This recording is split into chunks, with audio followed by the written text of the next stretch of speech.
இது வக்குப் இடமா இல்லையாங்கிறதை சரி செய்வதற்கு வக்குப் போர்டிலே வக்குப் ட்ரிபியூனல் ஒரு கோர்ட் வச்சிருந்தாங்க. அதுல நீங்க போய் சரி பண்ணவில்லை என்றால் நீங்க நீதிமன்றம் போகலாம்.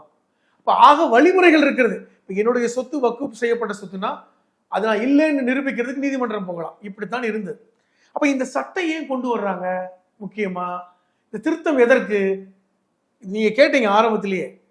இப்ப இந்த வக்குப் திருத்த சட்டத்தில் முக்கியமானது பெண்களை உறுப்பினராக கொண்டு வராங்க.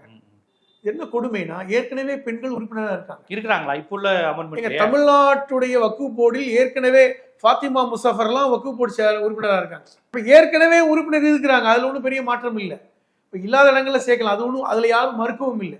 இப்ப நீங்க கேட்குறீங்க 2 முஸ்லீம் அல்லாத உறுப்பினர்கள் நாங்கள் கொண்டு வருவோம். ஆமா அப்படின்னு நான் என்ன கேட்கிறேன், வக்குப் போர்டு என்பதுக்கும் இஸ்லாமிய நடைமுறைக்கும் சம்பந்தம் இல்லங்கிற மாதிரி கொண்டு வராங்க. ஆமா, இது லேண்ட் இஷ்யூ தானே. இது நீங்க தொழுகிறத பத்தியோ நாங்க அதை பத்தியெல்லாம் எதுவும் பேச கேட்கிறேன்.